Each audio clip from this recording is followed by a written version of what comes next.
সুন্দর করো হে, জাগ্রত করো, উদ্যত করো।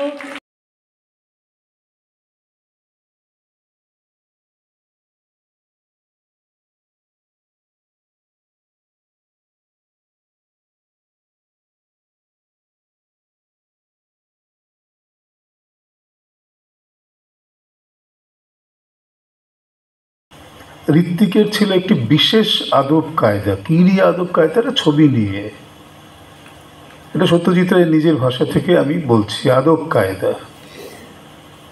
অনেকে এটা নিয়ে বিতর্ক করেছেন যে আদব কায়দা ব্যাপারটা কি, মানে ঋত্বিক এটা আদব কায়দা কি, এটা কি খুবই একটা ব্যক্তিগত বিষয় যে করছেন, যেটা এতদিনকার চলচ্চিত্রের যে রীতি বা তার যে একটা ধারা তৈরি হয়েছে তার থেকে বেরিয়ে গিয়েছিলেন ঋত্বিক। সেটা সঞ্জয় মুখোপাধ্যায় বললেন আপনাদের। এবং আরেকটি কথা উনি বলেছিলেন যে, সত্যজিৎ রায় বলেছিলেন যে ঋত্বিকের জোর ছিল তার দেশীয় শিকড়ে। এই নিয়ে পরবর্তী সময়ে আমাদের আমরা যখন কলেজে পড়ি 1982 সাল,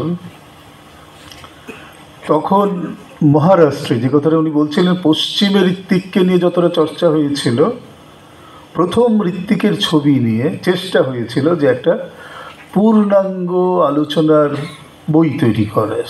আশিস রাধাধ্যক্ষ, যিনি কিছু সময় টাইমস অফ ইন্ডিয়াতে কাজ করেছেন, তিনি একটি ঋত্বিকের উপর ছবি করেছিলেন, রিটার্ন টু এপিক। এই যে শিকড় এবং এপিকের কাছে যাওয়া, এইখানে বোধ হয় আমি বলছি আপনাদের, ঋত্বিককে একটু বেঁধে দেওয়ার চেষ্টা হয়, যেটা ঋত্বিক কোনো বাধা কোনো কারণ মানেনি। ব্যাকরণ তিনি মানেননি কখনো, যে কারণে প্রত্যেকটা ছবিতে তার ক্যামেরা যেভাবে ছুটেছে, এটা কেউ তার মধ্যে যদি সাযুজ্য খুঁজতে যান আগের ছবির সঙ্গে, এটা ব্যাকরণ মানতে খুঁজে পাবেন না। এবং কখনো তিনি ক্যামেরাকে ঘুরিয়ে দিয়েছেন, তার মধ্যে অনেকগুলো ছবি এসেছে, পরে এডিট করে এটাকে একটা এফেক্ট তৈরি করার চেষ্টা করেছে। আমি যে কথাটা বলতে চাই, এই কিছুদিন আগে কলকাতা চলচ্চিত্র উৎসবে আমাদের সবার খুব প্রিয় চলচ্চিত্রকার আদুর গোপাল কৃষ্ণন একটা কথা বলেছেন ঋত্বিক এবং সত্যজিতের তুলনা করে। আমাদের বাংলা চলচ্চিত্রের ইতিহাসে, ভারতীয় চলচ্চিত্রের ইতিহাসে এই দুজনকে বাদ দিয়ে কোনো আলোচনা হয় না।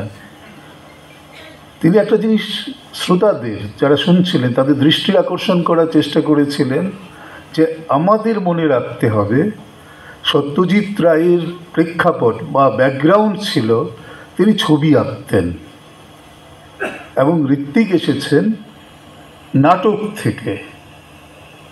তিনি নিজে নাটকে অভিনয় করেছেন, নাটক লিখেছেন, নাটকে নির্দেশনা দিয়েছেন, তারপরে তিনি সেখান থেকে চলে এসেছেন চলচ্চিত্রে।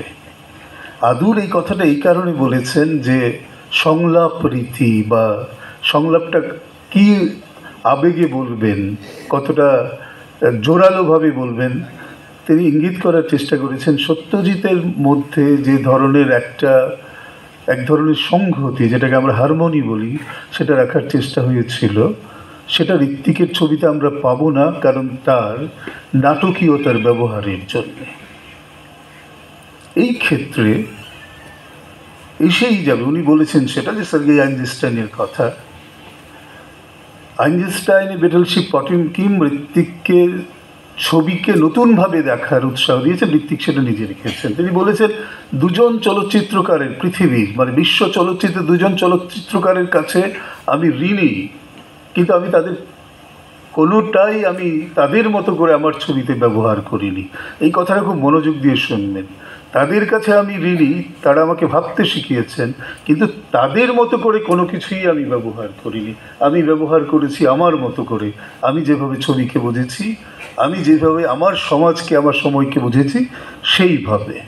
দুজন চলচ্চিত্রকার